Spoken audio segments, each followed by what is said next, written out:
Audio Jungle.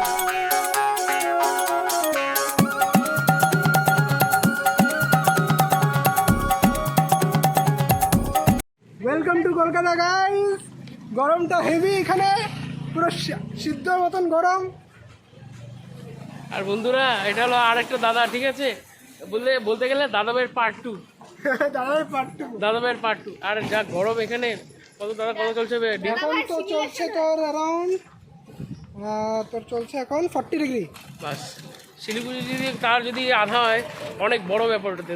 তখন ছাতা নিলে সব ঠিক হয়ে যেত, কিন্তু কলকাতা যখন চলে আসছে তখন তো ছাতা ভুলে যাও, মাথার মধ্যে গুটা উঠবে। মাথার মধ্যে গুটা ছাড়ার কিছু আছে? গুটা ছাড়া কিছু নেই। এইটা কি সে রেস্টুরেন্টের গাড়ি? এটা আমার তোমার মানে অ্যাডভার্টাইজমেন্ট করে এখানে ভালো একটা রেস্টুরেন্ট আছে, ওটার অ্যাডভার্টাইজমেন্ট করার জন্য ওরা ভ্যানের মধ্যে স্টিকার লাগিয়ে এরকম করে পুরো শহর ঘুরে তাকিয়ে ওটা অ্যাডভার্টাইজমেন্টও হয়ে যায় কাবাব শপে। তোমার হিসেবে কতদিন মধ্যে গরমটা পড়লো? আমাদের গরম তোর এপ্রিলের স্টার্টিং থেকেই পড়া শুরু হয়েছে। এপ্রিল স্টার্টিং আর মার্চ? মার্চে তাও একটু ঠান্ডা ছিল, মানে কম্পারেটিভলি এখন যত গরম তার আগে মার্চে একটু ঠান্ডা ছিল। তো এখন একটু জাস্ট গরমটা বেরোচ্ছে না তো? ঠিক আছে, হ্যাঁ ঠিক আছে, ওদেরকে আলাদা করে খাইয়ে আসছি। ঠিক আছে, শুন, তুই বলিস ওই দেয়নি, চামচ দেয়নি। চামচ কত এখন আইসক্রিম খেতে যাবো, কিন্তু ব্যাপারটা কি দাদা, আইসক্রিমটা গলে যাবে না? নিতে তার আগে যদি গলে যায়? এখন আইসক্রিম তোদের কাছে দুটো অপরচুনিটি আছে, ঠিক আছে? একটা অপরচুনিটি হলে তোরা এখানে দাঁড়িয়ে খাবি, যেটা একদম শক্ত শক্ত থাকবে, মানে ফ্রোজেন থাকবে। আর একটা হলে বাইরে নিয়ে যাবে, যেটা মানে একটু গলে যাবে, এই সাইড দিকে পড়বে। তো তোরা কোন অপশনটা চুজ করবে?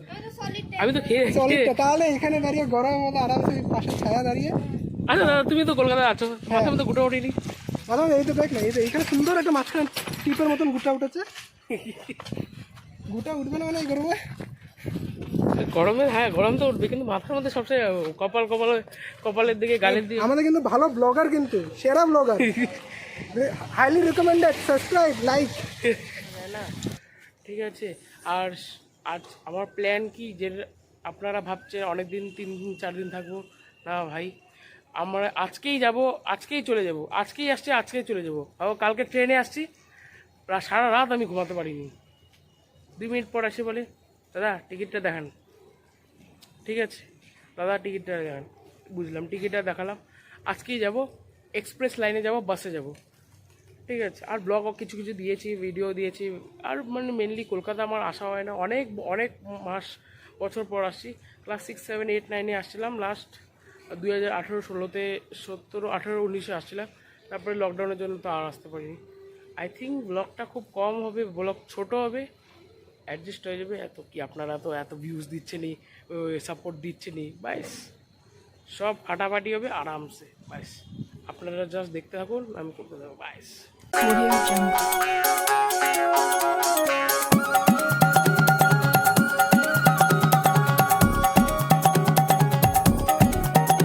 Audio Jungle.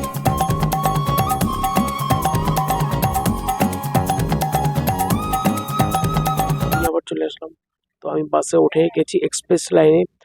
আর বলতে গেলে আমার যে পিছনে, আপনি যদি দেখতে পাচ্ছেন পিছনে ব্লু কালারের, ওটা হলো চার্জিং সকেট। আর আমার উপরে এসি। তাও জানি এখন তো গ্যারেন্টি আমি বুঝতে পারি না, যে যেমন কি বা ট্রেনে তো আপনারা জানেন যে আমি ঘুমাতেই পারিনি। 2 মিনিট পর এসে বলে, দাদা টিকিটটা দেখান।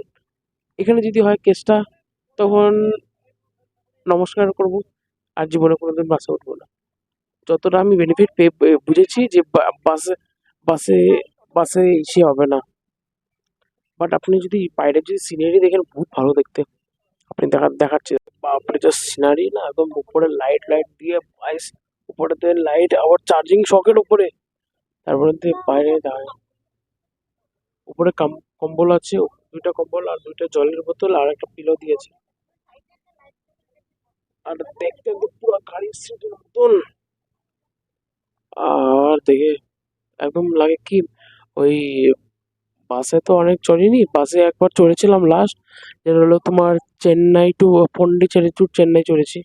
আর কোনোদিন সে মানে কলকাতা টু শিলিগুড়ি কোনোদিন চড়িনি। First time journey at express line. দেখতে থাকুন, মজা আসবে।